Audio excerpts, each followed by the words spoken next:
Cuando ves tierra fresca siendo arrojada sobre un cuerpo tan pequeño, algo dentro de ti también muere, y nadie te prepara para ese tipo de dolor. Buenos días, queridos espectadores, soy la abuela Beatriz, 78 años joven, hablando con vosotros. Desde mi pequeño salón en Málaga, Andalucía, el aire acondicionado está encendido, porque este calor veraniego es implacable. Pero gracias a Dios, hoy tengo un tejado seguro sobre mi cabeza. Apenas puedo creer que pueda decir eso, después de todo lo que he pasado. Hoy voy a compartir con vosotros una historia que he guardado bajo llave en mi corazón durante más de 50 años. Una historia de amor que se convirtió en una pesadilla, de sueños rotos y de un dolor que ninguna madre debería conocer jamás. Antes de comenzar este difícil viaje, me gustaría pediros un pequeño favor desde el corazón en suscribíos aquí al canal Cuentos de los Abuelos. Deidal, un me gusta,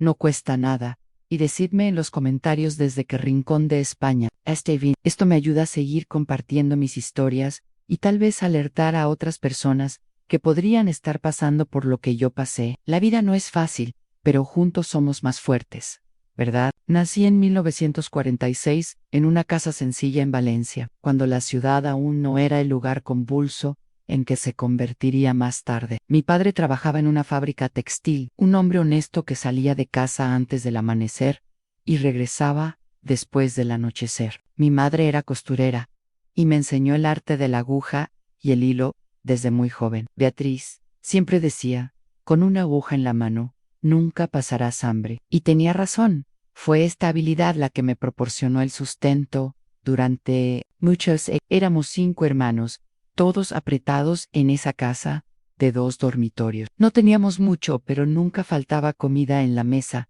ni amor. Mis padres, que en paz descansen, eran estrictos pero justos. La única riqueza que podían darnos era la educación, e insistieron en que todos estudiáramos, al menos hasta la secundaria, algo significativo para esa época. Yo era una chica soñadora, ¿sabéis? Pasaba horas mirando revistas de moda que mi madre traía de sus clientas más adineradas, imaginando que un día tendría vestidos bonitos como esos. En la escuela, era dedicada especialmente en literatura y arte, amaba escribir cuentos cortos y soñaba con convertirme en maestra. Pensaba que las maestras con sus cuadernos y libros eran tan elegantes y respetadas por todos. A los 17 años conseguí mi primer trabajo en una tienda de ropa en el centro. No era gran cosa, ordenaba las perchas, ayudaba a los clientes, hacía pequeños arreglos en las prendas, pero para mí representaba independencia. Podía ayudar en casa y aún ahorrar un poco para mis sueños. Continué estudiando por las noches, decidida a obtener mi título de maestra. Fue, durante este tiempo, trabajando en la tienda, que conocí a Joaquín. Dios mío, era tan guapo, alto, de cabello oscuro, con esos ojos verdes que parecían atravesarte. Trabajaba en una zapatería, al otro lado de la calle, y siempre venía a comprar cigarrillos al kiosco frente a nuestra tienda. Un día me pilló mirándolo y sonrió, una sonrisa que iluminó todo el día. Buenas tardes, señorita. Tu vestido combina con tus ojos, dijo la primera vez que reunió el valor para hablarme. Me puse tan nerviosa que apenas pude darle las gracias. Tenía 23 años, 6 años mayor que yo, y tenía una confianza que me fascinaba. Hablaba como si el mundo entero estuviera a sus pies. Al principio, solo eran sonrisas intercambiadas a través del escaparate, saludos rápidos cuando nos cruzábamos en la calle. Luego vinieron las notitas que dejaba en el kiosco para que el vendedor me las diera, pequeños poemas de declaración, tímidas, invitaciones para tomar un café que, inicialmente, rechacé por timidez y preocupación por lo que diría mi madre. Una señorita decente no sale sola con un hombre que apenas conoce. Siempre advertía, y yo lo respetaba, me habían criado así, pero Joaquín era persistente. Un día apareció en la tienda como cliente, quería comprar una corbata para su padre. Dijo, pasó casi una hora allí, probándose corbatas, haciéndome reír con sus historias cuando mi jefa no miraba. Me invitó a tomar ese café otra vez, solo un café rápido, en la cafetería de la esquina, un lugar público, lleno de gente. Tu reputación permanecerá intacta, lo prometo. Finalmente, cedí. Ese primer café se convirtió en muchos otros. Pronto nos encontrábamos regularmente después del trabajo, a veces solo para pasear por el centro antes de que cada uno volviera a casa. Era encantador. Hablaba maravillosamente Tinia Grants. Planes voy a abrir mi propia tienda algún día. Ya verás, no seré vendedor toda mi vida. Tengo visión para los negocios. Mis padres fueron suspicaces al principio, mi padre especialmente. Pensaba que Joaquín era demasiado refinado, que hablaba como alguien que vende humo, pero con el tiempo también se ganó su confianza. Se presentaba en nuestra casa con pequeños regalos, un pastel para mi madre, un paquete especial de café para mi padre, caramelos para mis hermanos menores. Un joven educado, admitió finalmente mi padre, después de unos meses. Al menos parece que tiene futuro. Fue entonces cuando empezó a sugerir que tal vez debería dejar de trabajar.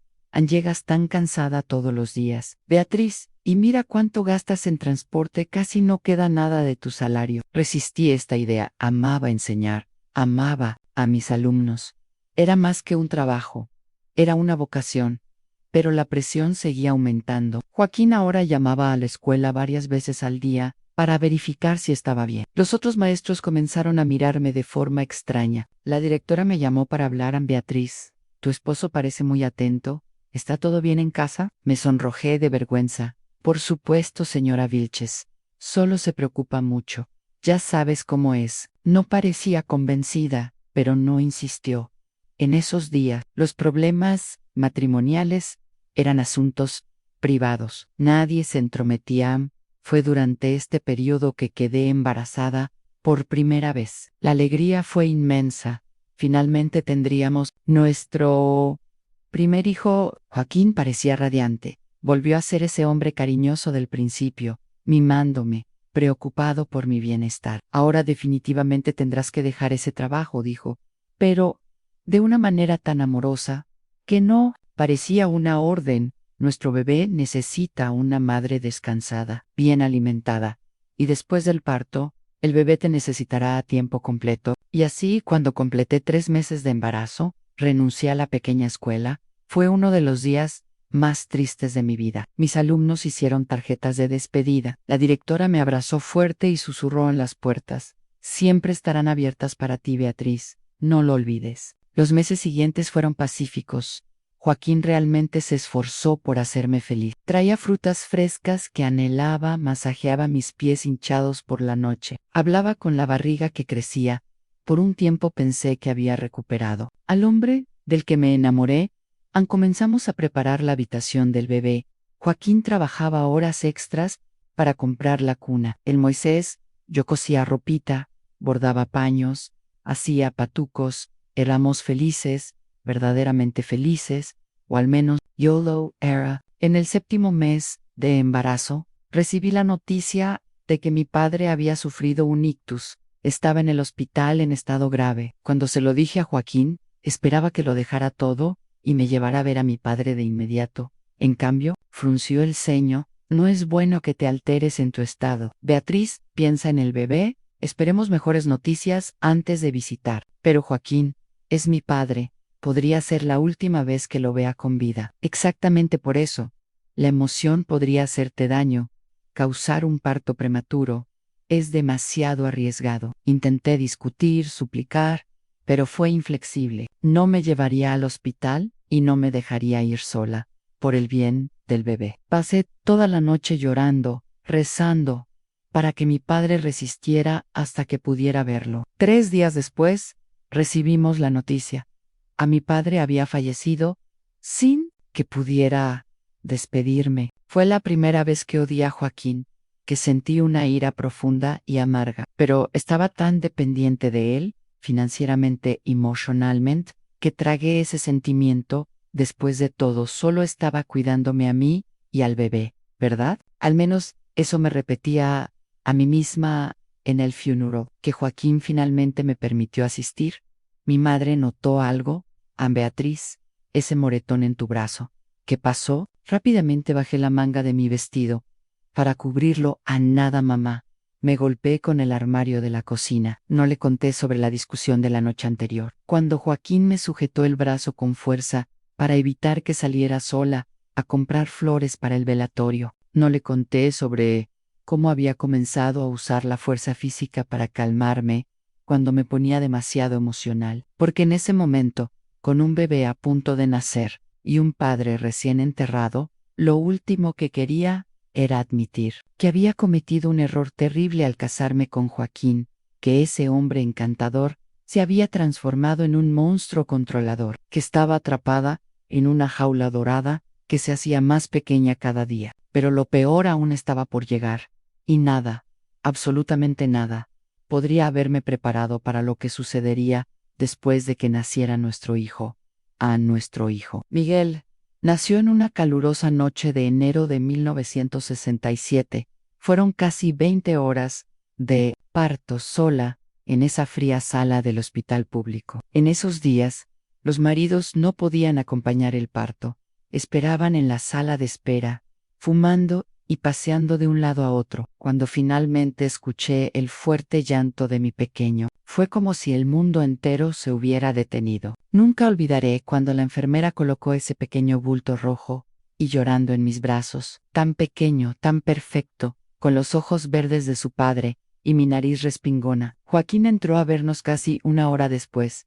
Parecía emocionado, con los ojos llorosos, mientras sostenía a su hijo por primera vez. Mi pequeño, mi hombrecito, susurró, meciéndolo suavemente. En ese momento, pensé que todo cambiaría, que el nacimiento de nuestro hijo traería de vuelta al Joaquín, del que me enamoré durante unas semanas. Fue exactamente así. Joaquín llegaba a casa del trabajo ansioso por sostener al bebé, bañarlo, cambiarle los pañales. Tomaba fotos con esa cámara Kodak que había comprado especialmente para registrar cada momento de nuestro hijo. Incluso me ayudaba en medio de la noche, cuando Miguel se despertaba llorando, calentaba el biberón, mientras yo, agotada, intentaba calmar a nuestro pequeño. Estás resultando ser una gran madre, Beatriz, decía, llenándome de orgullo. Me desvivía por cuidar al bebé y mantener la casa impecable, aunque solo dormía 2 o 3 horas por noche. Quería que Joaquín llegara a casa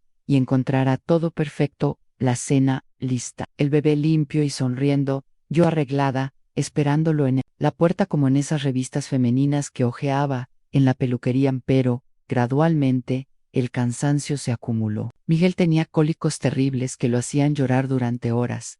Yo caminaba por la casa en medio de la noche, cantando, meciéndolo, intentando calmarlo mientras Joaquín dormía. Necesito descansar para el trabajo. Mañana era la excusa. Tú puedes dormir durante el día cuando él duerma, excepto que Miguel rara vez dormía más de 40 minutos seguidos. Cuando finalmente se dormía, me apresuraba a lavar ropa, cocinar, limpiar la casa. No tenía tiempo para descansar. Comencé a perder peso. Ojeras profundas marcaban mi rostro en el espejo, mi cabello, una vez mi orgullo. Ahora vivía en un moño desordenado, sin vida. Fue durante este tiempo que la irritación de Joaquín comenzó a manifestarse. Pequeñas cosas lo molestaban. Una mancha en su camisa, la cena ligeramente retrasada, un botón faltante en su chaqueta. Su voz, una vez suave, adquirió un tono cortante que me hacía estremecer. Satre. ¿Está esto, Beatriz?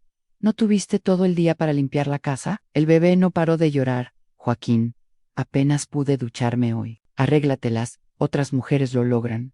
Comencé a vivir en un estado constante de ansiedad, intentando predecir qué podría irritarlo, desviviéndome por evitar cualquier motivo de queja. Cuando Miguel cumplió 3 meses, Joaquín se quejó de que no le estaba dando suficiente atención como esposo. Ahora solo tienes ojos para el niño. ¿Y yo qué? También tengo necesidades. ¿Sabes? Intenté explicar que estaba agotada, que apenas podía mantenerme en pie al final del día, que mi cuerpo aún se estaba recuperando del parto. No sirvió de nada. La noche siguiente, llegó con un ramo de rosas y un vestido nuevo en ponte. ¿Mi madre viene a buscar a Miguel?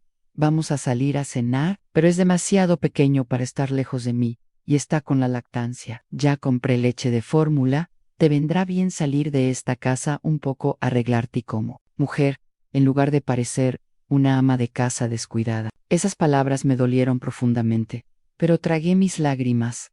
Tal vez tenía razón, tal vez estaba descuidándome dedicándome demasiado al bebé y olvidándome de mi esposo. Puse el vestido, ligeramente ajustado, en mis pechos hinchados por la leche. Me apliqué pintalabios. Intenté parecer feliz con ese regalo. La cena fue tensa. Apenas podía concentrarme en la conversación, preocupada por Miguel. Joaquín bebió mucho más de lo habitual, hablando alto, haciendo bromas con el camarero. Cuando llegamos a casa, su madre ya se había ido. Miguel dormía en la cuna, pero se despertó minutos después, llorando desesperadamente. Debe tener hambre, dije, corriendo a recogerlo. Joaquín me agarró el brazo con fuerza. Déjalo llorar un poco.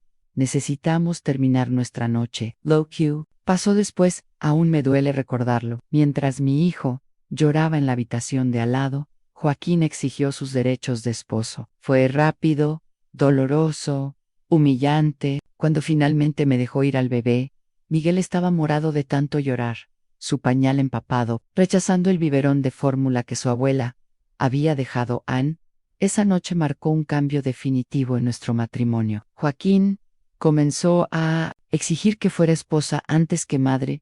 Criticaba el tiempo que pasaba con Miguel. Decía que estaba malcriando al niño con tanto sostenerlo, tanta atención. Un hombre necesita aprender a ser fuerte desde pequeño. Repetía cuando corría a calmar el llanto del bebé: vas a convertir a mi hijo en un débil si sigues así. Miguel crecía rápido. Ya se sentaba solo. Sonreía cuando me veía. Reía cuando le hacía muecas tontas. Era un bebé hermoso, leno, divina. Joaquín parecía orgulloso cuando lo mostraba a amigos y compañeros de trabajo, pero en casa la historia era diferente.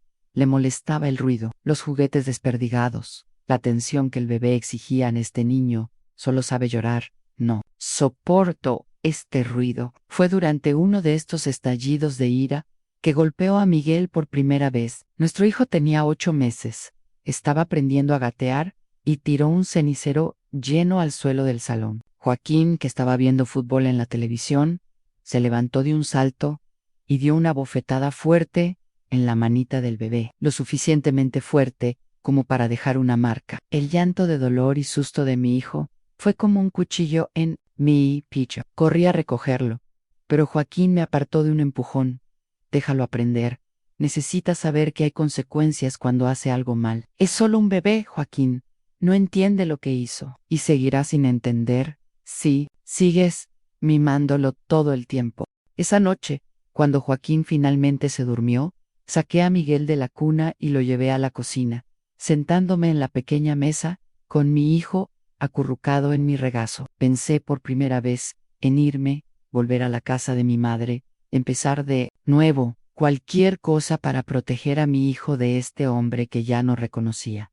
Pero ¿a dónde iría? Mi madre apenas podía mantenerse después de la muerte de mi padre. No tenía ahorros propios, todo el dinero iba a la cuenta controlada por Joaquín. Ya no tenía contacto con amigos, colegas de la escuela donde había enseñado. Estaba completamente aislada, dependiente. Decidí que necesitaba aguantar, al menos hasta que pudiera idear un plan. Tal vez conseguir un trabajo secreto mientras Joaquín estaba fuera, ahorrar algo de dinero escondido, preparar una huida, pero con un bebé pequeño. Parecía imposible. A los meses siguientes fueron de tensión constante. Joaquín encontraba defectos en todo: a la comida, la limpieza, el llanto de Miguel, mi apariencia. Las bofetadas en la mano del bebé se volvieron frecuentes, por desobediencias cada vez más triviales. Deja más comida, hacer ruido durante las noticias en la televisión, llorar cuando su padre intentaba sostenerlo. Me odia. Has envenenado a mi hijo contra mí, gritaba Joaquín, como si un bebé de menos de un año pudiera elaborar tales sentimientos. Comencé a notar que Miguel realmente se ponía tenso cuando su padre llegaba a casa. Dejaba de jugar, se quedaba muy quieto en un rincón, como intentando hacerse invisible. Con apenas 1 año, ya había aprendido a temer a su propio padre. Eso me rompía el corazón. Un domingo por la mañana, cuando Miguel acababa de empezar a dar sus primeros pasos, Joaquín anunció que tenía una sorpresa. Íbamos a pasar el día en el zoológico, como una familia normal. Me emocioné con la idea. Hacía tanto tiempo que no salíamos a algo divertido. Vestí a Miguel con su mejor ropa, preparé una bolsa con pañales, biberones, galletas. Incluso Me puse pintalabios y un vestido floral, intentando reavivar algo de nuestra antigua relación. La salida comenzó bien. Miguel estaba encantado con los animales, señalando y balbuceando sus primeras palabras. ¡Wow! ¡Wow! Para cualquier animal, ya fuera un león o un mono. Joaquín parecía relajado, tomando fotos, comprando algodón de azúcar, sosteniendo a su hijo para que viera mejor a los animales en sus recintos. Parecía el padre que siempre soñé que sería, hasta que, de regreso, nos encontramos con un tráfico terrible. El coche estaba caliente. Miguel comenzó a ponerse irritable, llorando. Intenté distraerlo con juguetes, canciones, pero nada ayudaba. Joaquín agarraba el volante con fuerza. Su rostro, cada vez más rojo, ancalla a ese niño. Beatriz, no soporto este llanto. Está cansado, tiene calor, es normal, pasará. Miguel lloró más fuerte, pateando en el asiento improvisado para el coche. En esos días, no había los asientos de seguridad de hoy. De repente, Joaquín frenó bruscamente en el arcén, con un sacudón que nos lanzó hacia adelante en dámelo. Aquí, yo lo haré callar. No, Joaquín, es solo un bebé, pero ya se había girado hacia el asiento trasero, tirando del brazo de Miguel, con tanta fuerza que mi hijo gritó de dolor. Intenté detenerlo, me lancé entre ellos, recibí una bofetada en la cara, que me dejó mareada. Quítate de en medio. Beatriz, este mocoso necesita aprender a respetar a su padre. Lo que siguió fue una pesadilla, allí mismo, en el arcén de la autovía. Con los coches pasando a gran velocidad, Joaquín golpeó a nuestro hijo. No solo bofetadas en la mano o en el trasero como había hecho antes, sino bofetadas en la cara, en la cabeza. Miguel gritaba en pánico, su pequeño rostro rojo, sus ojos abiertos por el terror. Me desesperé, intentando proteger a mi hijo, recibiendo algunos de los golpes. Grité pidiendo ayuda, pero el ruido de los coches se tragó mi voz. Finalmente, logré agarrar a Miguel y acurrucarme con él en el rincón del asiento, formando una barrera con mi cuerpo. ¿Has perdido la cabeza? ¿Vas a matar a nuestro hijo? Joaquín se detuvo, jadeando, mirando sus propias manos como si no reconociera lo que acababa de hacer. Miguel sollozaba contra mi pecho, temblando. Un hilillo de sangre corría de su pequeña nariz. Me vuelve loco, murmuró Joaquín, pasándose la mano por el pelo. Si se portara bien, esto no pasaría. Regresamos a casa, en un silencio mortal. Miguel finalmente se durmió, agotado de tanto llorar. Yo miraba por la ventana, las lágrimas corriendo en silencio. Una decisión formándose en mi mente. No importaba cómo, no importaba dónde, teníamos que escapar. Mi hijo no sobreviviría, mucho más, en esa casa. Esa noche, después de que Joaquín se durmiera, hice un pequeño atillo con algo de nuestra ropa y un poco de comida. Tomé el dinero que había logrado esconder durante meses, unas pocas monedas aquí y allá, del cambio del supermercado, guardadas en una lata de galletas, al fondo del armario. Era poco, muy poco, pero tendría que servir. Planeé irme a la mañana siguiente. En cuanto Joaquín se fuera al trabajo, iría a la estación de autobuses. Tomaría un autobús a cualquier lugar lejos de allí, tal vez a un pueblo pequeño donde el costo de vida fuera menor. Encontraría un trabajo, un lugar para quedarme. Cualquier cosa sería mejor que ese infierno, pero el destino tenía otros planes para nosotros. A la mañana siguiente, Joaquín anunció que no iría al trabajo, se había tomado el día libre para arreglar lo que pasó ayer. Vamos a ser una familia de verdad, a partir de hoy, Beatriz, sin gritos, sin problemas, lo prometo. Había oído promesas como esas antes. Después de cada explosión de violencia, venía el remordimiento, las promesas de cambio, las pequeñas amabilidades que duraban unos días antes de que todo volviera a la normalidad. Era un ciclo que conocía demasiado bien. Pero ese día, Joaquín parecía diferente, más calmado, más centrado. Jugó con Miguel durante la mañana, con una paciencia que no había mostrado en meses. Incluso me ayudó a preparar el almuerzo, hablando de planes para el futuro como en los viejos tiempos. Estoy pensando en mudarnos a una casa más grande, con un patio para que el niño juegue. ¿Qué te parece? Respondí mecánicamente sonriendo en los momentos adecuados, asintiendo a todo. Por dentro estaba destrozada. Mi plan de escape había sido pospuesto, pero no renunciaría. No después de lo que había visto el día anterior. Number disputes. Darme cuenta de que la violencia solo aumentaba, que un día podría ser demasiado tarde por la tarde. Joaquín anunció que iba al supermercado a comprar un helado, un premio para el pequeño campeón. En cuanto salió, corrí a buscar el latillo escondido. Era mi oportunidad. Teníamos poco tiempo. Estaba vistiendo a Miguel cuando escuché la puerta principal abrirse. Joaquín había regresado demasiado rápido. No había helado en sus manos. Su mirada fue directamente al latillo de ropa en la cama, a la bolsa del bebé preparada. ¿Qué es esto, Beatriz? ¿Estabas pensando en irte? Mi sangre se heló. Intenté improvisar una excusa solo. Solo estaba apartando ropa vieja para donar y organizando la bolsa de Miguel para mañana. Su rostro se contorsionó en una mueca que conocía demasiado. Bien mentirosa. Ibas a huir, ibas a llevarte a mi hijo. Avanzó hacia mí con los puños cerrados Miguel, sintiendo el peligro. Comenzó a llorar desesperadamente. Intenté correr al baño, cerrar la puerta, ganar tiempo, pero él fue más rápido. Me agarró del cabello, tirando con tanta fuerza que sentí que mechones se desprendían de mi cuero cabelludo. Nadie me va a quitar a mi hijo, ¿entiendes? Nadie. En lo que siguió fue la peor paliza que había sufrido nunca. Puñetazos, bofetadas, patadas. Cuando caí al suelo, Miguel gritaba en la cuna, estirando sus pequeños brazos hacia mí, llamando mamá, mamá, las únicas palabras que sabía decir. Cuando Joaquín finalmente se detuvo, estaba semi-inconsciente, mi rostro hinchado, saboreando el sabor metálico de la sangre en mi boca. Agarró a Miguel de la cuna con brutalidad. Ambó a darle un baño a mi hijo.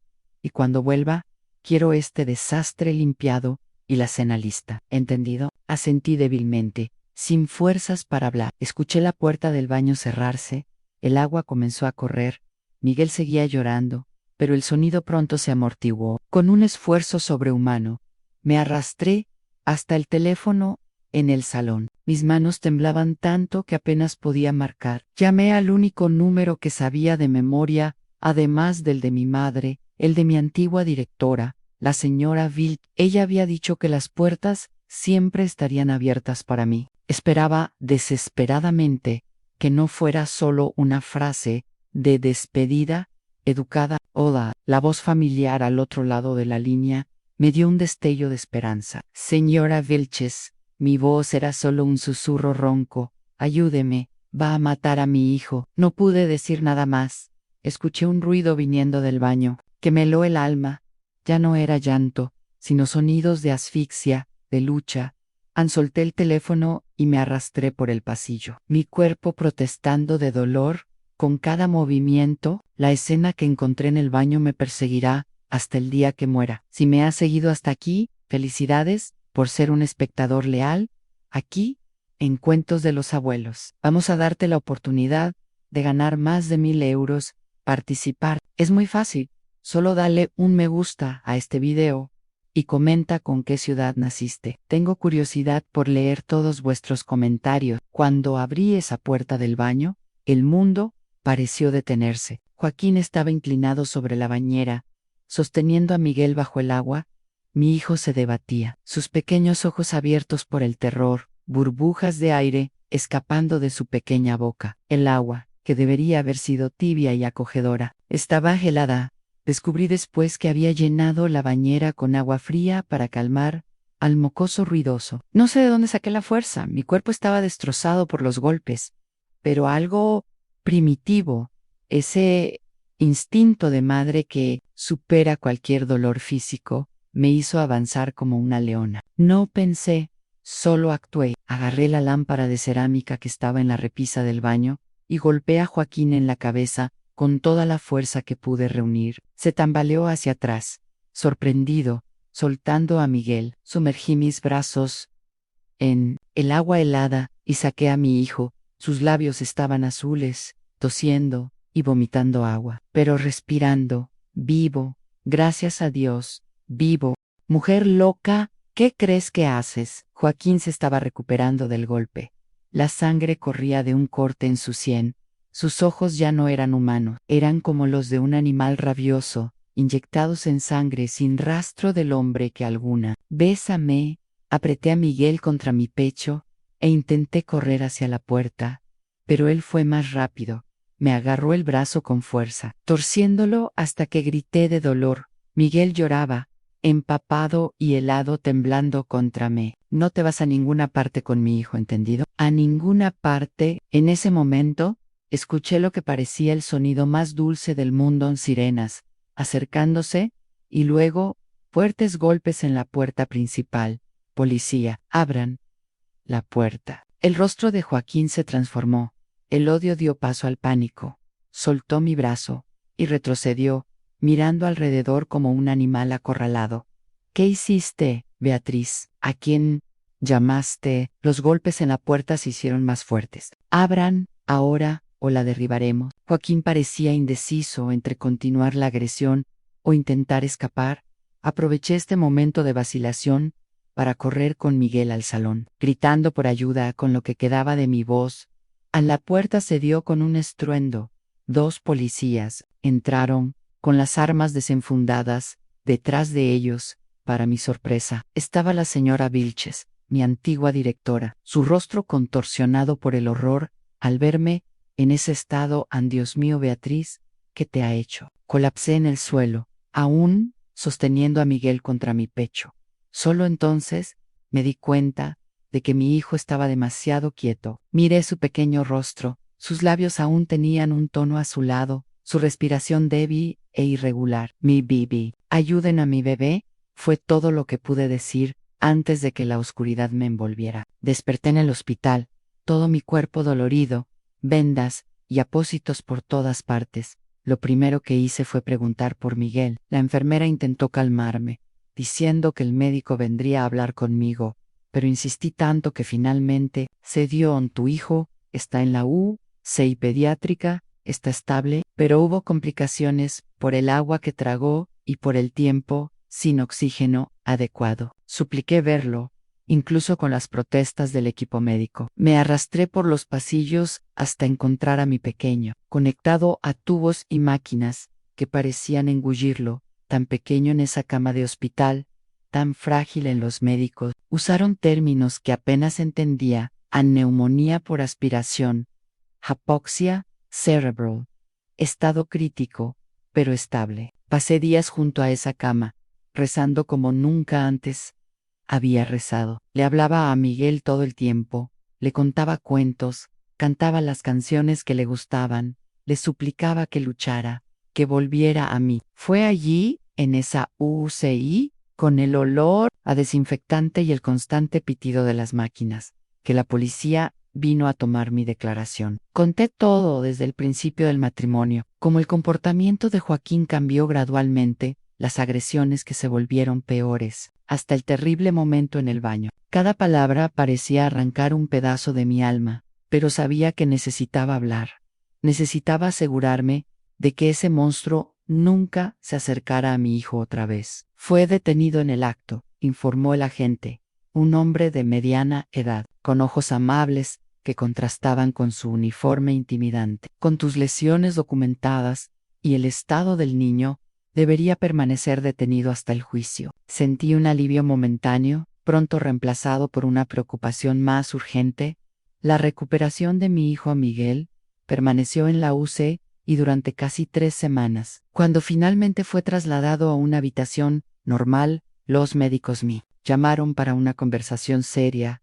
Señora Gómez, tu hijo está fuera de peligro inmediato, pero necesitamos hablar sobre las secuelas. Esa palabra, secuelas, cayó como una piedra en mi estómago. El médico, un señor mayor con cabello gris y gafas de montura gruesa, elegía sus palabras con cuidado, pero no había manera suave de decir lo que necesitaba decirse. La falta prolongada de oxigenación puede haber causado daño cerebral. Aún es demasiado pronto para determinar el alcance exacto, pero observamos algunos signos preocupantes en los reflejos y respuestas. Escuché todo como si estuviera sumergida. Las palabras llegaban distorsionadas: daño cerebral, desarrollo comprometido, posible retraso motor y cognitivo, seguimiento con especialistas, fisioterapia, logopedia. ¿Estará bien otra vez? Fue la única pregunta que pude formular. El médico suspiró, quitándose las gafas para limpiarlas,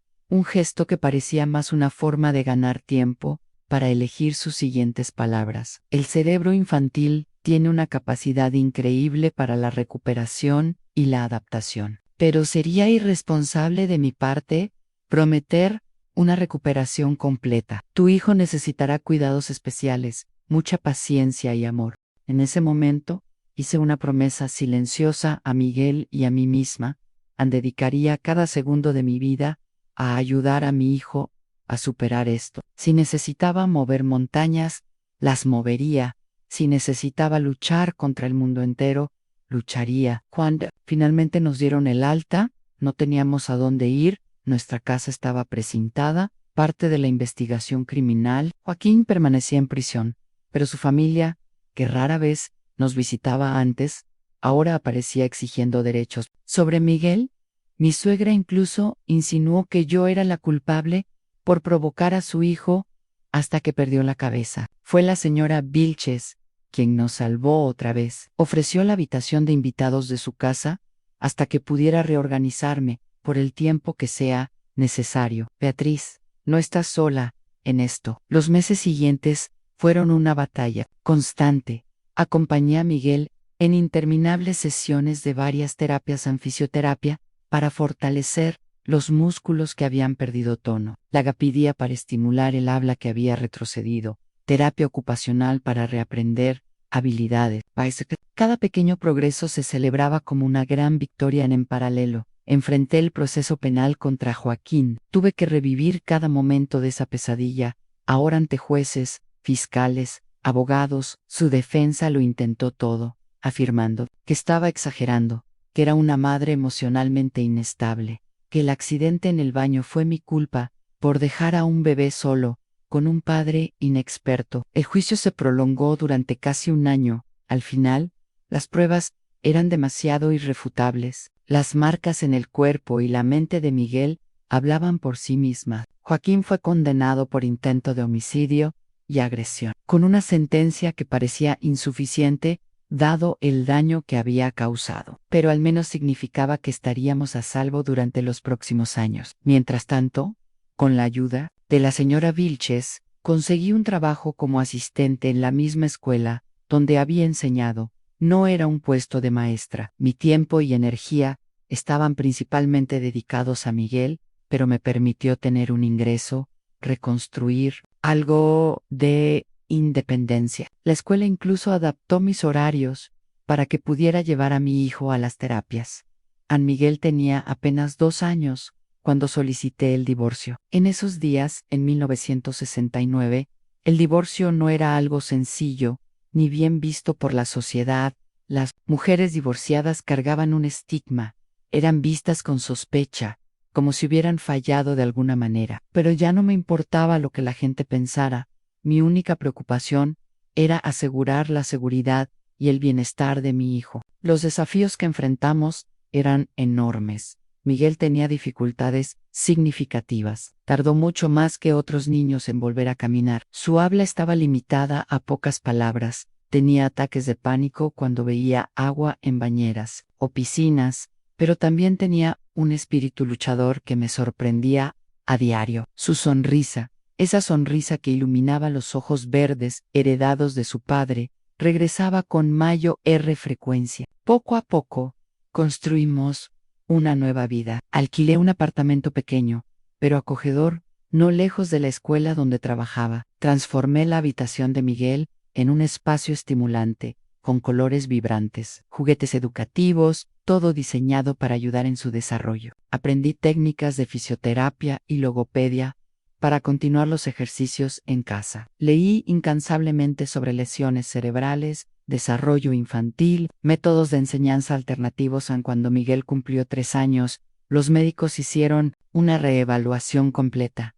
El neurólogo, un joven médico recién llegado de una especialización en Barcelona, revisó todos los exámenes y el historial. Señora Gómez, tu hijo ha hecho un progreso notable.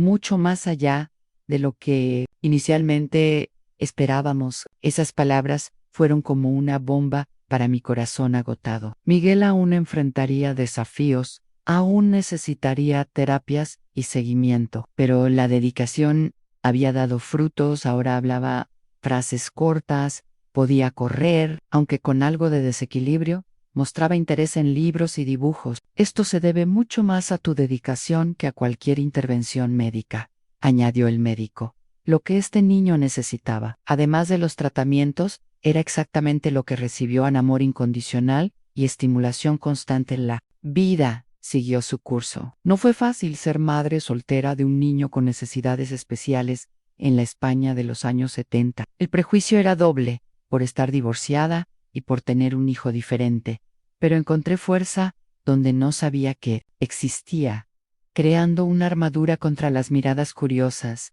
los comentarios maliciosos, las opiniones no solicitadas. Miguel y yo nos convertimos en un equipo inseparable, donde uno iba, el otro lo seguía. Aprendimos juntos a enfrentar las dificultades, a celebrar los pequeños logros, a encontrar alegría en las cosas simples. Él me enseñó más sobre coraje y perseverancia que cualquier adulto jamás podría.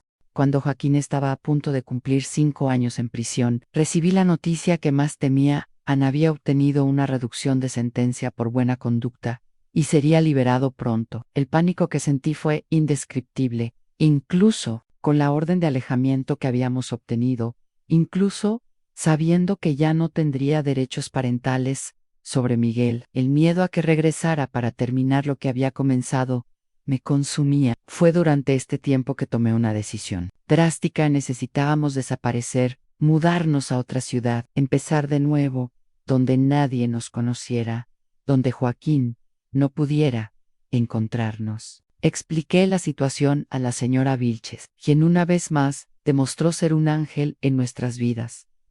Tengo una hermana en Granada, dijo, dirige una escuela privada allí y está buscando maestras. ¿Puedo hablar con ella, explicarle tu situación? En menos de un mes nos habíamos mudado al sur de España, dejamos atrás el apartamento, la mayoría de los muebles, casi todo lo que pudiera conectarnos con nuestra vida anterior. La señora Torres, la hermana de Vilches, nos recibió con los brazos abiertos. Conseguí el trabajo en su escuela, un pequeño apartamento en el barrio del Albaicín, y lo más importante, una nueva identidad para Miguel y para mí.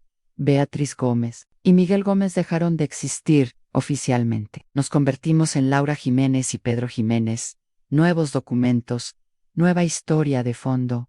Yo era viuda. Mi esposo había muerto en un accidente antes de que naciera nuestro hijo. Pedro tenía complicaciones al nacer, lo que explicaba sus dificultades de desarrollo. Una historia triste, pero lo suficientemente común como para no levantar muchas preguntas. Los años pasaron, Pedro creció enfrentando desafíos, pero superando muchos de ellos. Logró completar sus estudios en escuelas regulares con apoyo especializado. Tenía dificultades de aprendizaje en algunas áreas, especialmente en matemáticas, pero destacaba en artes y música. A los 18 años, comenzó a trabajar en una pequeña imprenta donde se valoraba su talento para el dibujo. Durante todo este tiempo, viví con miedo. Cada golpe en la puerta me hacía congelarme. Cada hombre que vagamente se parecía a Joaquín en la calle me hacía cruzar al otro lado, con el corazón acelerado. Nunca volví a involucrarme románticamente con nadie. El trauma era demasiado profundo. La prioridad era mi hijo, y además no podía arriesgarme a que alguien descubriera nuestro secreto. Supe, a través de contactos muy cautelosos con la señora Vilches, que Joaquín efectivamente nos buscó después de ser liberado. Estaba furioso al descubrir que habíamos desaparecido. Amenazó a personas, intentó demandar a la escuela donde trabajaba, eventualmente. Parece que se dio por vencido, o al menos eso esperábamos, durante muchos años. En 1990, cuando Pedro ya tenía 23 años, y llevaba 5 trabajando en la imprenta, recibimos una carta que lo cambiaría todo de nuevo. Era de la señora Vilches, ahora una anciana. La carta informaba, cuidadosamente para no mencionar nombres, que esa persona había muerto en un accidente de coche después de conducir borracho, Joaquín estaba muerto. Después de más de 2 décadas, finalmente pudimos respirar sin miedo. Pedro notó el cambio en mí de inmediato. Fue como si un peso invisible se hubiera quitado de mis hombros. Cuando le expliqué la razón, permaneció en silencio por un largo tiempo. ¿Crees que deberíamos volver a usar nuestros nombres reales?, preguntó. Finalmente, la pregunta me tomó por sorpresa. Después de tanto tiempo, como Laura y Pedro Jiménez, no sabía si podíamos volver a ser Beatriz y Miguel Gómez. Además, Pedro no tenía recuerdos conscientes de la vida antes de Granada. ¿De quiénes éramos realmente? No lo sé, hijo. Creo que ya somos quienes hemos fingido ser durante tanto tiempo. Asintió, pensativo, pero me gustaría saber nuestra verdadera historia. Toda Ann fue entonces cuando me senté con mi hijo adulto y le conté por primera vez todos los detalles de nuestra vida anterior, las partes que había suavizado, omitido, para protegerlo. Le conté sobre su padre, sobre cómo nos conocimos, sobre cómo el amor se convirtió en una pesadilla. Le conté sobre ese terrible día en el baño, sobre cómo casi lo perdí, sobre nuestra huida y nuestra nueva identidad. Pedro escuchó todo con una calma que me sorprendió. Cuando terminé, con lágrimas corriendo por mi rostro, sostuvo mis manos entre las suyas, manos de hombre, callosas por el trabajo, tan diferentes de las pequeñas manos que alguna vez había protegido desesperadamente. Gracias por salvarme, mamá, por luchar por mí cuando no podía luchar por mí mismo. Esas simples palabras hicieron que todo el sacrificio, toda la lucha, valiera la pena. Mi hijo estaba vivo, era un hombre bueno, amable, trabajador. Habíamos sobrevivido. Pero el destino aún guardaba una última sorpresa para nosotros. Una ni en mis peores pesadillas podría haber imaginado. Pensábamos que nuestra vida finalmente había encontrado algo de paz después de enterarnos de la muerte de Joaquín. Pedro, o Miguel, nuestro nombre real que solo usábamos en conversaciones privadas en casa, estaba prosperando en la imprenta. A los 25 años, había sido ascendido a diseñador principal, creando logotipos y materiales para negocios locales. Sus dificultades, aunque aún presentes, no le impedían llevar una vida casi normal. Yo continuaba en la escuela de la señora Torres, ahora como coordinadora educativa. Después de tantos años, la mentira se había convertido en nuestra verdad. Éramos respetados en la comunidad, la maestra viuda dedicada y su hijo talentoso, que superó las dificultades de aprendizaje. Incluso teníamos un pequeño apartamento propio, comprado con mucho sacrificio en cuotas interminables. Cuando Joaquín estaba a punto de cumplir 5 años en prisión, recibí la noticia que más temía. Había obtenido una reducción de sentencia por buena conducta y sería liberado pronto. El pánico que sentí fue indescriptible, incluso con la orden de alejamiento que habíamos obtenido, incluso sabiendo que ya no tendría derechos parentales sobre Miguel. El miedo a que regresara para terminar lo que había comenzado me consumía. Fue durante este tiempo que tomé una decisión drástica. Necesitábamos desaparecer, mudarnos a otra ciudad, empezar de nuevo donde nadie nos conociera, donde Joaquín no pudiera encontrarnos. Expliqué la situación a la señora Vilches, quien una vez más demostró ser un ángel en nuestras vidas. Tengo una hermana en Granada, dijo, dirige una escuela privada allí y está buscando maestras. Puedo hablar con ella, explicarle tu situación. En menos de un mes nos habíamos mudado al sur de España, dejamos atrás el apartamento, la mayoría de los muebles, casi todo lo que pudiera conectarnos con nuestra vida anterior. La señora Torres, la hermana de Vilches, nos recibió con los brazos abiertos. Conseguí el trabajo en su escuela, un pequeño apartamento en el barrio del Albaicín y, lo más importante, una nueva identidad para Miguel y para mi Beatriz Gómez. Y Miguel Gómez dejaron de existir oficialmente. Nos convertimos en Laura Jiménez y Pedro Jiménez. Nuevos documentos, nueva historia de fondo.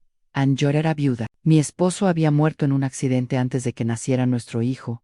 Pedro tenía complicaciones al nacer, lo que explicaba sus dificultades de desarrollo. Una historia triste, pero lo suficientemente común como para no levantar muchas preguntas. Los años pasaron, Pedro creció enfrentando desafíos, pero superando muchos de ellos. Logró completar sus estudios en escuelas regulares, con apoyo especializado. Tenía dificultades de aprendizaje en algunas áreas, especialmente en matemáticas, pero destacaba en artes y música. A los 18 años, comenzó a trabajar en una pequeña imprenta, donde se valoraba su talento para el dibujo. Durante todo este tiempo viví con miedo, cada golpe en la puerta me hacía congelarme, cada hombre que vagamente se parecía a Joaquín en la calle, me hacía cruzar al otro lado, con el corazón acelerado. Nunca volví a involucrarme románticamente, con nadie. El trauma era demasiado profundo, la prioridad era mi hijo, y además no podía arriesgarme a que alguien descubriera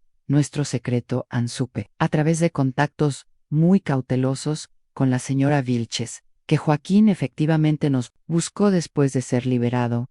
Estaba furioso al descubrir que habíamos desaparecido. Amenazó a personas, intentó demandar a la escuela donde trabajaba eventualmente. Parece que se dio por vencido, o al menos eso esperábamos durante muchos años. En 1990, cuando Pedro ya tenía 23 años y llevaba 5 trabajando en la imprenta, recibimos una carta que lo cambiaría todo de nuevo. Era de la señora Vilches, ahora una anciana. La carta informaba, cuidadosamente para no mencionar nombres, que esa persona había muerto en un accidente de coche después de conducir borracho. Joaquín estaba muerto. Después de más de 2 décadas, finalmente pudimos respirar sin miedo. Pedro notó el cambio en mí de inmediato. Fue como si un peso invisible se hubiera quitado de mis hombros. Cuando le expliqué la razón, permaneció en silencio por un largo tiempo.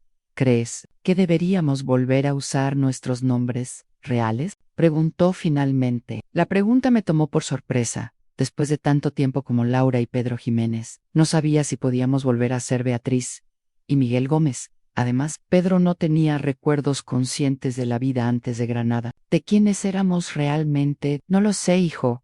Creo que ya somos quienes hemos fingido ser durante tanto tiempo. Asintió, pensativo, pero me gustaría saber nuestra verdadera historia. Toda Anne fue entonces cuando me senté con mi hijo adulto y le conté por primera vez todos los detalles de nuestra vida anterior, las partes que había suavizado, omitido, para protegerlo. Le conté sobre su padre, sobre cómo nos conocimos, sobre cómo el amor se convirtió en una pesadilla. Le conté sobre ese terrible día en el baño, sobre cómo casi lo perdí, sobre nuestra huida y nuestra nueva identidad. Pedro escuchó todo con una calma que me sorprendió. Cuando terminé, con lágrimas corriendo por mi rostro, sostuvo mis manos entre las suyas, manos de hombre, callosas por el trabajo, tan diferentes de las pequeñas manos que alguna vez había protegido desesperadamente.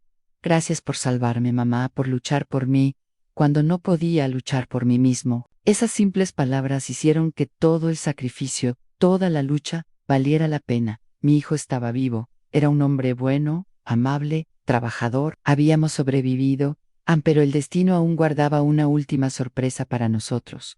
Una que, ni en mis peores pesadillas, podría haber imaginado. Pensábamos que nuestra vida finalmente había encontrado algo de paz, después de enterarnos de la muerte de Joaquín. Pedro o Miguel, nuestro nombre real, que solo usábamos en conversaciones privadas en casa, estaba prosperando en la imprenta. A los 25 años, había sido ascendido a diseñador principal, creando logotipos y materiales para negocios locales. Sus dificultades, aunque aún presentes, no le impedían llevar una vida casi normal. Yo continuaba en la escuela de la señora Torres, ahora como coordinadora educativa, después de tantos años. La mentira se había convertido en nuestra verdad.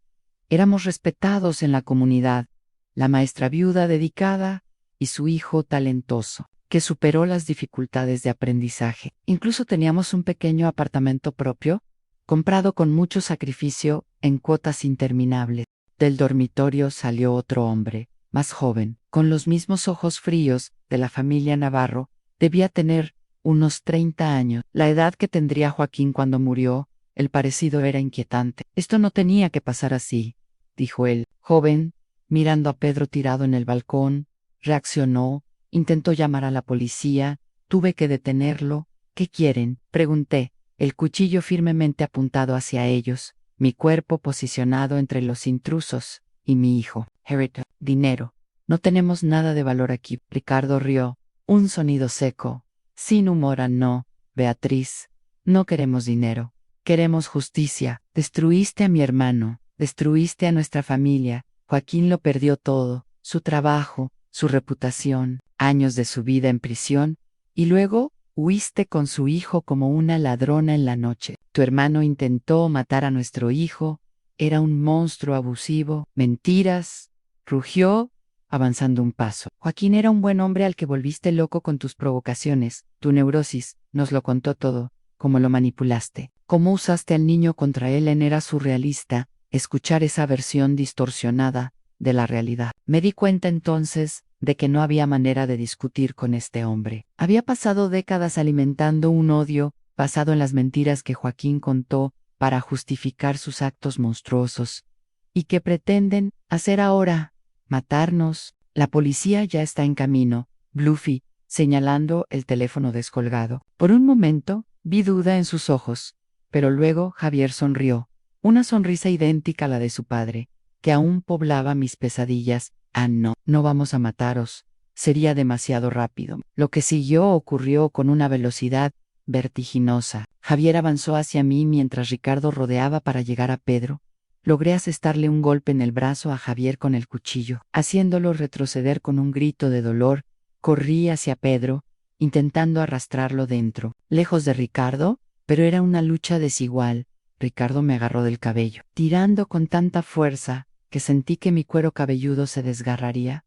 Javier, incluso herido, logró inmovilizarme, torciendo mi brazo hasta que el cuchillo cayó. Nos llevamos al chico, dijo Ricardo, ya arrastrando a Pedro por el suelo como si fuera un saco de basura. Ella también viene. En la finca decidiremos qué hacer. Luché como un animal salvaje, mordiendo, arañando, gritando. Pero Javier era demasiado fuerte. Un golpe en mi sien me dejó mareada, casi inconsciente. Lo último que vi antes de que la oscuridad me envolviera fue a mi hijo siendo sacado del apartamento, la sangre aún corriendo de su cabeza. Cuando volví en mí, estaba en el maletero de un coche, manos y pies atados, la boca cubierta con cinta adhesiva. El vehículo se movía por un camino accidentado.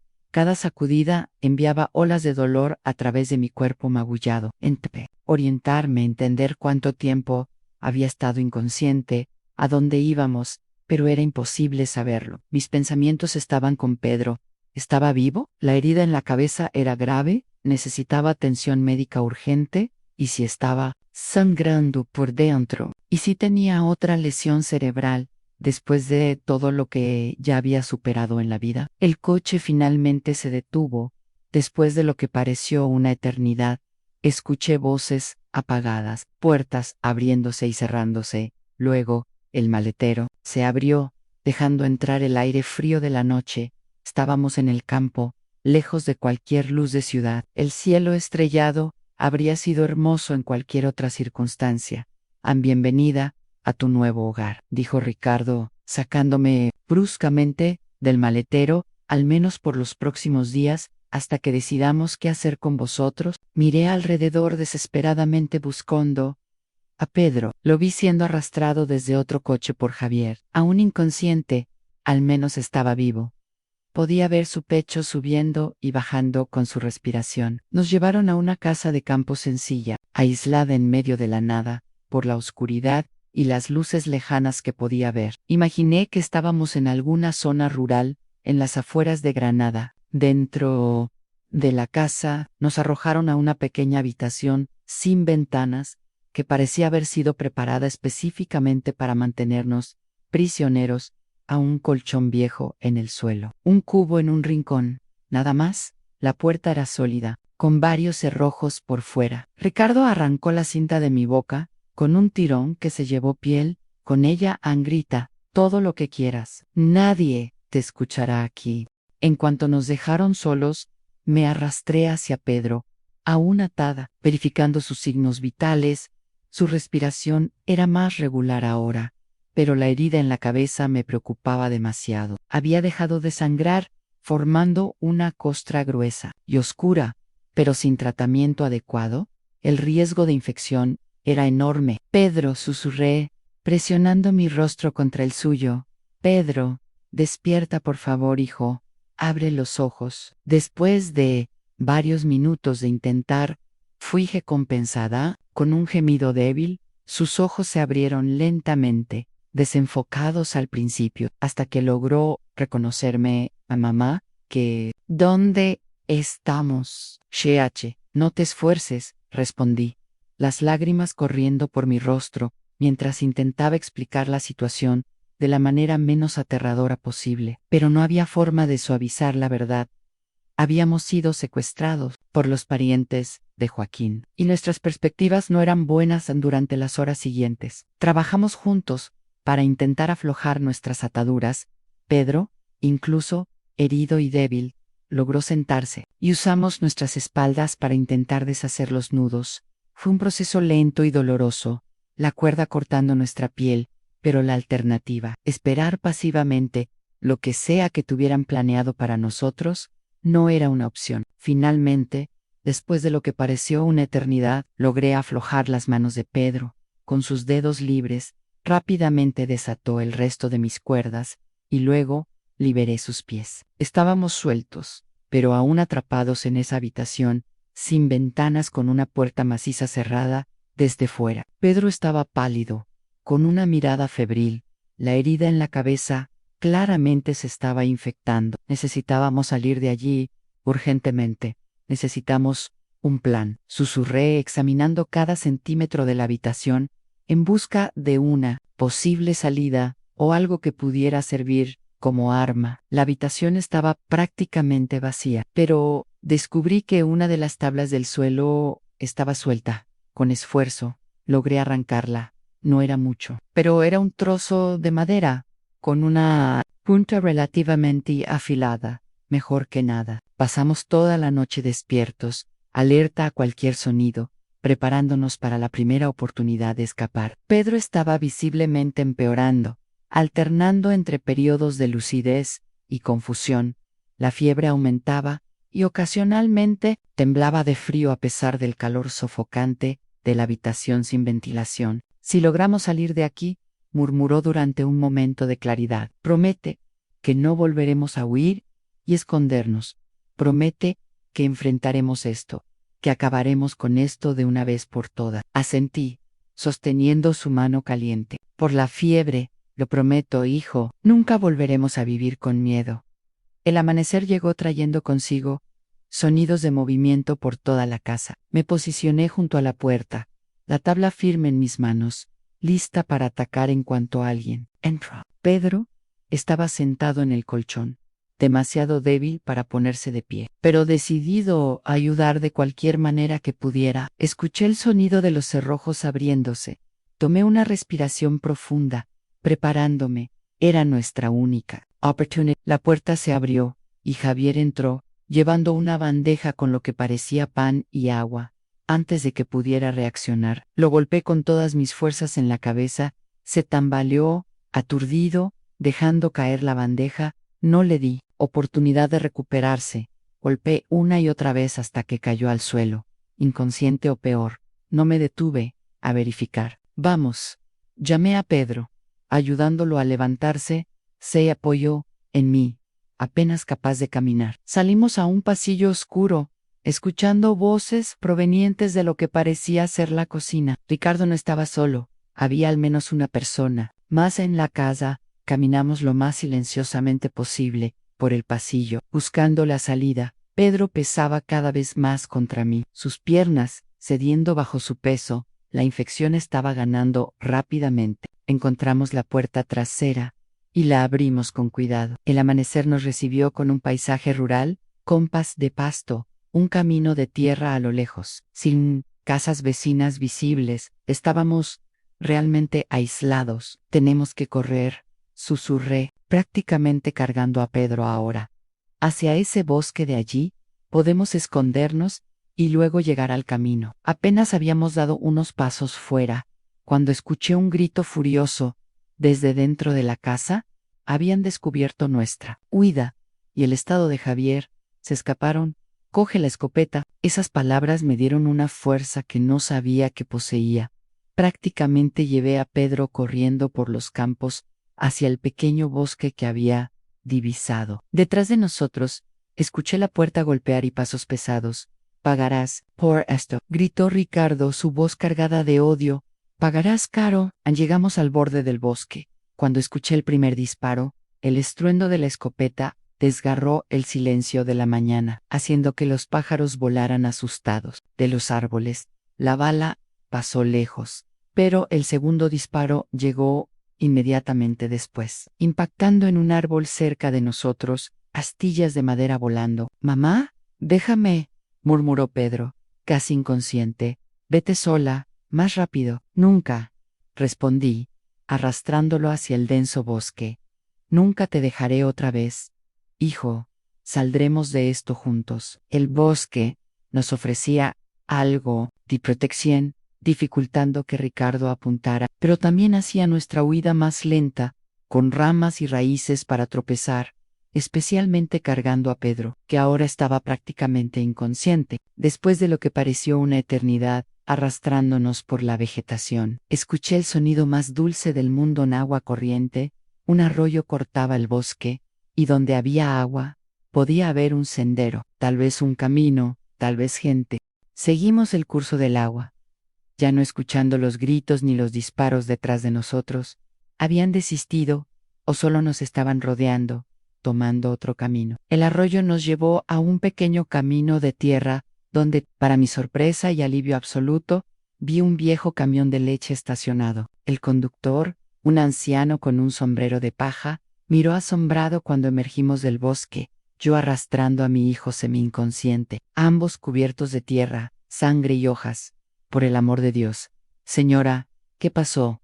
¿Necesitan ayuda? ¿Hospital?», fue todo lo que pude decir, antes de que mis piernas finalmente cedieran, dejándonos a ambos caer en el camino polvoriento. El viejo conductor no hizo más preguntas. Me ayudó a poner a Pedro en la caja del camión, entre las latas de leche, y condujo tan rápido como ese viejo vehículo permitía hacia el hospital más cercano, en el pequeño pueblo de Lojan. Las horas siguientes fueron un torbellino de luces fluorescentes, voces, médicos, urgentes, formularios para rellenar. Pedro fue llevado de inmediato a quirófano. El golpe en la cabeza había causado un hematoma subdural que necesitaba ser drenado urgentemente. La infección estaba avanzada, su temperatura corporal peligrosamente alta. Mientras los médicos luchaban por salvar a mi hijo, tuve que enfrentar las inevitables preguntas de la policía local. Conté todo en nuestra verdadera identidad.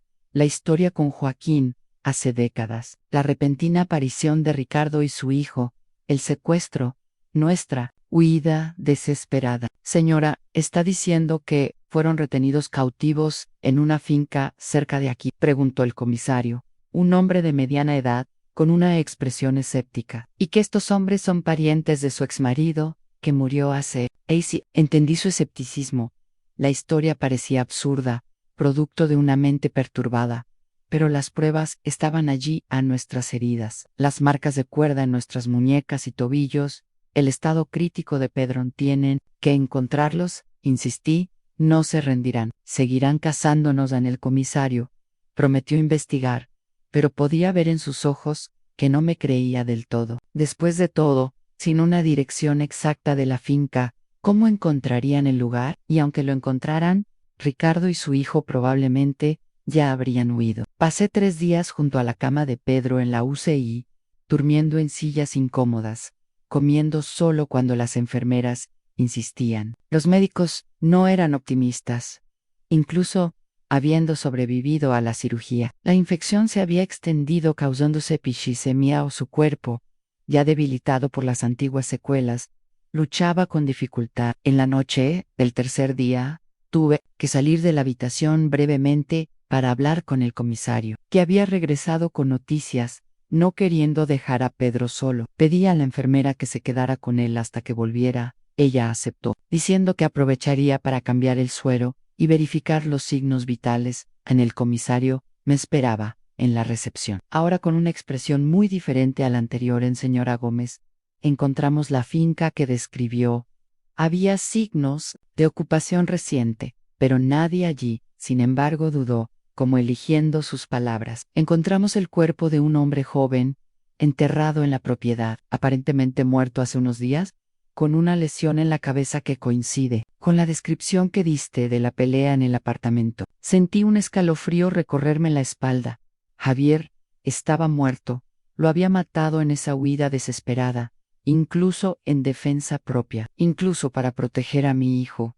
La idea de haber quitado una vida me dejó nauseada. Ricardo debió enterrar a su propio hijo antes de huir, continuó el comisario. Esto hace que la situación sea aún más grave.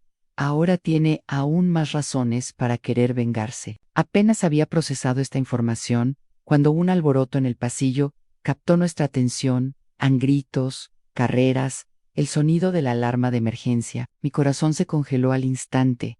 Algo estaba pasando en la habitación de Pedro Ancorrí. De vuelta, seguida por el comisario, la escena que encontré quedará grabada en mi mente hasta el día que mueran. Pedro estaba convulsionando en la cama, espuma saliendo de su boca, mientras el equipo médico intentaba desesperadamente estabilizarlo. La enfermera que se había quedado con él estaba colapsada en un rincón, con una jeringa vacía a su lado. ¿Qué pasó?, grité, intentando llegar a mi hijo. Apártese, señora, ordenó un médico. Está teniendo una reacción alérgica severa a algo que le inyectaron en el suero. Necesitamos reanimarlo. En ese momento, vi un movimiento en el pasillo. Un hombre se alejaba apresuradamente, de espaldas a mí, incluso sin ver su rostro. Reconocí la postura, la forma de caminar. Era Ricardo. «Es él», grité al comisario. El hombre en el pasillo es Ricardo. El comisario reaccionó de inmediato, corriendo tras la figura, que ahora también aceleraba el paso. Estaba dividida entre seguirlo y quedarme con Pedro, pero no había elección real. Mi lugar estaba junto a mi hijo, que luchaba por su vida una vez más. Los minutos siguientes fueron los más largos de mi existencia. El equipo médico trabajó frenéticamente aplicando medicamentos, intentando revertir lo que Ricardo había ordenado inyectar en el suero de Pedro. Oraciones desesperadas escapaban de mis labios mientras observaba, impotente, esa batalla por la vida de mi hijo. Finalmente, después de lo que pareció una eternidad, el médico a cargo se apartó de la cama. Pasando la mano por su rostro agotado, logramos estabilizarlo. Pero está muy débil. Las próximas horas serán decisivas. La enfermera que estaba en la habitación, ahora consciente, dijo que un hombre vestido de médico había entrado diciendo que necesitaba verificar el suero. Cuando lo cuestionó, sintió un pinchazo en el brazo y perdió el conocimiento. Era obvio que Ricardo había planeado todo, posiblemente observando el hospital durante días, esperando su oportunidad. El comisario regresó una hora después. Frustrado, se escapó. Tenía un coche esperándolo en la parte trasera del hospital. Pero ahora tenemos una descripción clara, y todas las salidas del pueblo están siendo vigiladas esa noche. No, me aparté del lado de Pedro ni por un segundo. 2 policías fueron asignados para vigilar la puerta de la habitación, pero sabía que no sería suficiente. Ricardo había demostrado ser persistente, paciente e implacable en su venganza. Mientras estuviéramos vivos, no estaríamos a salvo. Fue entonces cuando tomé la decisión más difícil de mi vida, una decisión que lo cambiaría todo, pero que podría ser nuestra única oportunidad de supervivencia. En las primeras horas de la madrugada, en ese hospital de Loja, mientras los policías dormitaban en la puerta, y Pedro respiraba con dificultad, conectado a tubos y máquinas, tomé la decisión que nunca imaginé que tendría que tomar. Tomé un pedazo de papel y escribí una nota para el comisario, explicando mi decisión. Luego, suavemente, besé la frente de mi hijo. Perdóname, mi amor, es la única manera de mantenerte a salvo. Me deslicé sigilosamente fuera de la habitación, pasando por delante de los policías dormidos. En el pasillo desierto del hospital encontré un teléfono público e hice una llamada que había planeado cuidadosamente. Necesitaba ayuda, y solo había una persona que podía salvarnos en ese momento. 2 horas después, una ambulancia sin identificación llegó a la parte trasera del hospital. El conductor presentó documentos oficiales en traslado urgente a un hospital especializado en Granada. Los policías, somnolientos y confundidos por la burocracia presentada, no hicieron muchas preguntas. Después de todo, el paciente necesitaba cuidados que ese pequeño hospital no podía proporcionar. Fui con Pedro en la ambulancia sosteniendo su mano, inerte durante todo el trayecto, pero no fuimos a Granada. Nos dirigimos a una clínica privada en las afueras de Málaga, donde nadie nos buscaría jamás.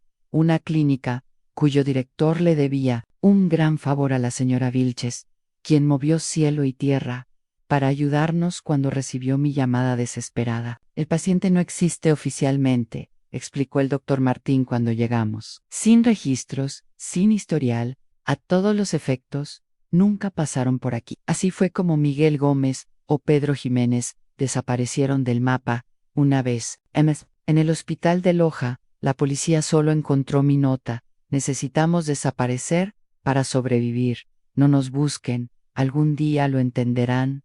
Durante semanas, Pedro luchó entre la vida y la muerte en esa clínica anónima. La sustancia que Ricardo inyectó en el suero era un compuesto altamente tóxico que causó una insuficiencia orgánica múltiple. Los médicos trabajaron incansablemente para revertir el daño, pero el pronóstico era sombrío. Si sobrevive, probablemente tendrá secuelas permanentes, explicó el doctor Martín en una tarde lluviosa, mientras observábamos a Pedro a través del cristal de la UCI. El cerebro estuvo sin oxigenación adecuada durante un tiempo significativo durante las convulsiones. Asentí, tragando las lágrimas. Mi hijo había pasado su vida superando secuelas de un primer intento de asesinato, y ahora, décadas después, enfrentaba el mismo desafío otra vez. La historia se repetía como una broma cruel del destino. Durante las largas noches de vigilia, junto a la cama de Pedro, comencé a planear nuestra próxima vida. No podíamos volver a ser Beatriz y Miguel Gómez. Laura y Pedro Jiménez también estaban quemados. Necesitábamos nuevas identidades, un nuevo lugar, un nuevo comienzo. La señora Vilches, nuestro ángel guardián desde la distancia, movió sus influencias una vez más, a través de contactos que nunca quiso explicarme en detalle. Obtuvo nuevos documentos para nosotros en certificados, carnets de identidad, expedientes escolares, todo lo que necesitábamos para empezar de nuevo como Susana y Andrés Morales, madre e hijo de Málaga. Tienen que irse lejos, dijo por teléfono, en una de las raras veces que nos arriesgamos a comunicarnos. Muy lejos, tal vez a otro país, pero otro país estaba fuera de discusión, Pedro. Ahora, Andrés necesitaría cuidados médicos continuos, y nuestros recursos eran limitados. Decidimos ir al sur del país. Málaga parecía lo suficientemente remota, un lugar donde nadie pensaría en buscarnos. Después de 3 meses en la clínica, Pedro finalmente recibió el alta, como había predicho la señora Vilches. Las secuelas eran significativas. Su habla estaba afectada, arrastrada y difícil. El lado derecho de su cuerpo mostraba debilidad muscular, obligándolo a usar un bastón. Su memoria a corto plazo estaba comprometida, lo que lo hacía repetir preguntas o olvidar conversaciones recientes, pero estaba vivo, y mientras hubiera vida, habría esperanza de recuperación. Nuestro viaje a Málaga fue largo y agotador. Primero en autobús a Sevilla, luego un tren a Córdoba y finalmente otro autobús a Málaga. Pedro durmió la mayor parte del trayecto, agotado por el esfuerzo, y yo mantuve una vigilancia constante, sobresaltándome ante cada persona que entraba o salía, imaginando a Ricardo en cada rostro desconocido. Llegamos a nuestro destino en una calurosa tarde de 1994. Málaga era una ciudad en expansión, pero aún mantenía ese aire de lugar en construcción, perfecto para alguien que quería perderse, empezar de nuevo, ser solo otro rostro en la multitud. Con los pequeños ahorros que teníamos, el dinero de la venta apresurada del apartamento en Granada, enviado por la señora Vilches a una cuenta anónima, alquilamos un apartamento modesto, en un barrio sencillo, 2 dormitorios, un salón, cocina, baño, pequeño, pero limpio y accesible para la silla de ruedas que Pedro necesitaba usar en los días en que la debilidad en su pierna era más intensa. ¿Estaremos bien aquí, mamá?, preguntó esa primera noche, mientras organizaba las pocas pertenencias que trajimos. Su voz era diferente ahora, más lenta, cada palabra un pequeño triunfo sobre el daño cerebral. Estaremos bien, hijo, estaremos bien. No sabía si realmente lo creía, pero necesitaba creerlo, por su cordura, por la mía. Los primeros meses en Málaga fueron de adaptación. Andrés comenzó un programa intensivo de rehabilitación en el hospital público en fisioterapia 3 veces por semana, logopedia, terapia ocupacional. El progreso era lento pero constante. Gradualmente su habla se volvió más clara, su pierna derecha ganó fuerza.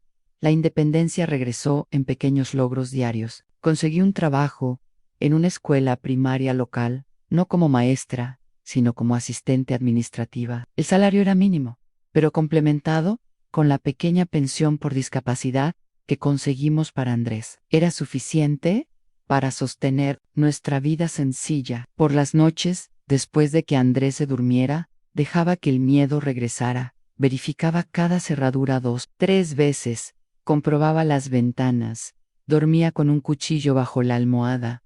La sombra de Ricardo Navarro aún se cernía sobre nosotros, incluso a miles de kilómetros de distancia. Siempre sería así. Viviríamos para siempre mirando por encima del hombro, esperando que emergiera de las sombras para terminar lo que comenzó. Pasó un año, luego otro. Nuestra vida en Málaga ganó una rutina pacífica. Andrés, con un esfuerzo sobrehumano, consiguió un trabajo como diseñador en una pequeña imprenta. Trabajaba a tiempo parcial en los días en que se sentía lo suficientemente bien. Su talento artístico, afortunadamente, se había salvado del daño cerebral. En 1996, recibí una carta anónima en el correo, solo un recorte de periódico de Granada. El titular decía: "An empresario condenado por el asesinato de su propio hijo". El texto informaba que Ricardo Navarro había sido arrestado, juzgado, condenado a 25 años de prisión por el homicidio de Javier. El cuerpo encontrado en la finca tenía huellas que demostraban que Ricardo, no yo, había sido el autor del crimen. Aparentemente, el empresario mantuvo a su hijo en agonía durante días después de una lesión en la cabeza, negándose a buscar ayuda médica, lo que agravó su estado y llevó a la muerte, decía el informe. Se cree que el crimen está relacionado con una historia de violencia familiar que se remonta a décadas. No había dirección de remitente en la carta, pero reconocí la letra en el sobre. La señora Vilches, una vez más cuidándonos desde la distancia. A Ricardo estaba en prisión, realmente en prisión, con una sentencia larga, por primera vez en tantos años. Me permití relajarme un poco. Tal vez, solo tal vez, la pesadilla realmente había terminado, pero el daño ya estaba hecho. Andrés nunca volvería a ser el mismo. Los años de tensión constante habían dejado marcas en ambos. El miedo se había convertido en un compañero tan constante que ya no sabíamos cómo vivir sin él. En 1999, Andrés conoció a Raquel, una joven profesora de arte que trabajaba como voluntaria en el centro de rehabilitación. Ella vio más allá de las cicatrices, más allá del habla arrastrada y el bastón, vio al hombre amable, talentoso y resiliente, que era mi hijo. No le importa, mamá, me dijo, sus ojos brillando de una manera que no había visto en años. Le conté todo sobre el accidente, sobre las secuelas. Dijo que solo lo hace más interesante. No le contó toda la verdad, por supuesto. No mencionó nuestros nombres reales, ni la larga huida, ni a Ricardo. Algunas verdades eran demasiado peligrosas para compartir, incluso con alguien a quien amas. Su relación floreció lentamente, con la cautela de dos personas que han conocido lo suficiente de la vida para saber que nada está garantizado. En 2001, se casaron en una ceremonia sencilla en el jardín de la pequeña casa que lograron comprar juntos. Fue el día más feliz de mi vida, desde el nacimiento de mi hijo, verlo allí, con un traje a pesar del calor de Málaga, apoyado en su bastón, pero de pie por sí mismo, diciendo sus votos, con una voz aún ligeramente arrastrada, pero llena de emoción. Fue como si todas las luchas, todas las huidas, todo el sufrimiento, finalmente hubieran valido la pena. Lo logró José, susurré al cielo, imaginando que mi difunto esposo, el verdadero, el hombre bueno que conocí antes de Joaquín, podía escucharme desde algún lugar. Nuestro pequeño lo logró. En 2003, nació mi nieta Emma, una bebé sana, perfecta, con los ojos verdes del abuelo, que nunca conocería. Sostenerla en mis brazos por primera vez fue como cerrar un círculo. La vida, a pesar de todos los intentos de destruirla, avanzaba, se renovaba, encontraba un camino. Andrés fue un padre dedicado, paciente, amoroso. Las limitaciones físicas no le impidieron participar activamente en la crianza de su hija. Incluso en los días malos, cuando el dolor en su pierna era casi insoportable o cuando la memoria fallaba, frustrándolo hasta las lágrimas, encontraba fuerza para leer un cuento, cantar una nana, dibujar un animal, para hacer sonreír a Eman. En 2006, recibí otra carta anónima. Ricardo Navarro había muerto en prisión, aparentemente de un infarto masivo sin posibilidad de rescate. Fue el fin definitivo de nuestra pesadilla. El último Navarro que nos amenazaba había abandonado este mundo. Lloré al leer la noticia. No di alegría, como podría esperarse, sino di alivio, de agotamiento, de duelo por todo lo que habíamos perdido, por todas las vidas que esa familia había destruido, incluidas las suyas. Se acabó, hijo, le dije a Andrés esa noche, mostrándole la carta. Realmente se acabó. Miró el papel por un largo tiempo, luego a mí, y finalmente a Emma, que jugaba inocentemente en la alfombra del salón. Ah, no, mamá, no se acabó, nunca se acabará. Realmente es parte de quienes somos. Y tenía razón, por supuesto. El miedo, la vigilancia constante, los terrores nocturnos, todo esto se había incrustado tan profundamente en nuestras almas que se volvió inseparable de nuestra identidad. Incluso sabiendo racionalmente que estábamos a salvo, el cuerpo y la mente se negaban a abandonar por completo los viejos hábitos de supervivencia. A los años siguientes, trajeron una paz relativa. Andrés y Raquel tuvieron otro hijo, Lucas, en 2008. Mi pequeña familia crecía, florecía, contra todo pronóstico. Me mudé a una pequeña casa cerca de la suya, para estar cerca, pero darles espacio para ser su propia familia. Pero a medida que envejecía, un tema comenzó a atormentarme cada vez más. Emma y Lucas no conocían su verdadera historia familiar. No sabían quiénes eran realmente, de dónde venían. Vivían bajo nombres falsos, identidades construidas sobre mentiras necesarias. Tienen derecho a saber, Andrés, le dije una tarde de 2015 mientras observábamos a los niños jugar en el patio. Si algo nos pasa, se quedarán sin conocer sus verdaderas raíces. Suspiró, pasándose la mano por el cabello ahora, canoso en las sienes. El bastón, compañero de décadas, descansaba contra la silla. Y si lo saben, ¿qué ganan con eso? Una historia de violencia, de huida, de identidades falsas. ¿Qué bien les haría eso? La verdad siempre encuentra un camino. Hijo, es mejor que venga de nosotros, con amor, que descubierta por casualidad, causando confusión y dolor. Debatimos el tema durante meses. Raquel, cuando finalmente fue incluida en la conversación, se sorprendió al descubrir la magnitud de lo que le habíamos ocultado.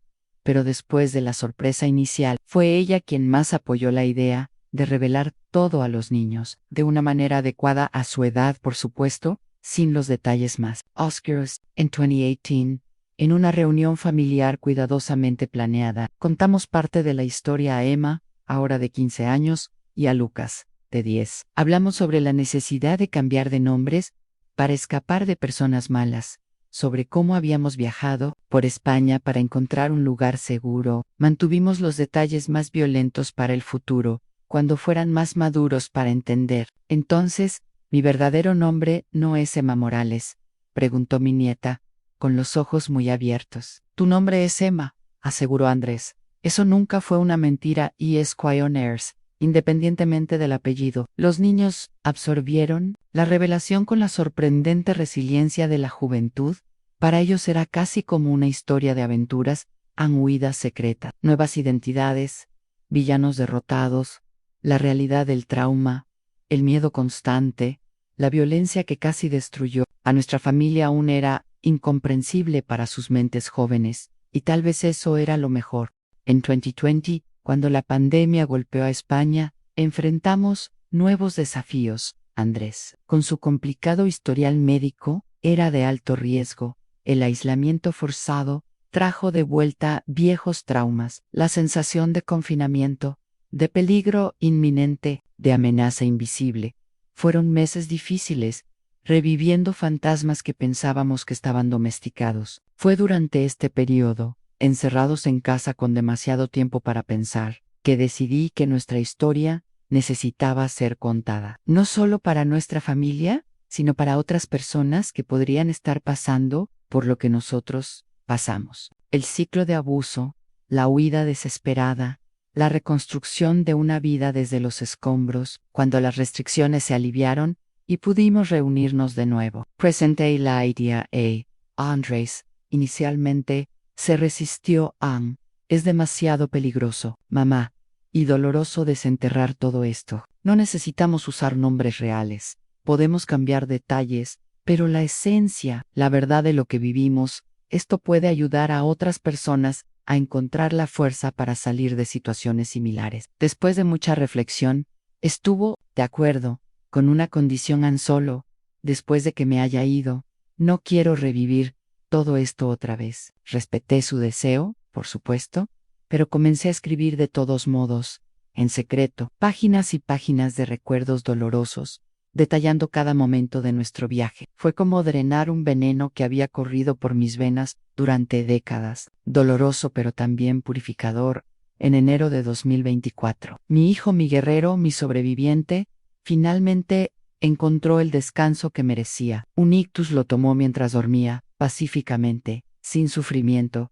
A los 57 años partió, dejando una familia que lo amaba, un legado de coraje y resiliencia, y la libertad para mí de finalmente contar nuestra historia. Y así, queridos espectadores, llego al final de esta narrativa que comencé hace unas semanas en este canal, de Beatriz Gómez, a Laura Jiménez, a Susana Morales, y finalmente solo la abuela Beatriz, para todos vosotros. He compartido la historia más dolorosa y también la más importante de mi vida. Si estás viendo y te reconoces en alguna parte de esta historia, si vives con miedo, si sufres abuso, si piensas que no hay salida, quiero que sepas que hay un camino. Es difícil, es aterrador, a menudo parece imposible, pero existe y tú mereces recorrerlo, mereces vivir sin miedo, mereces ser libre.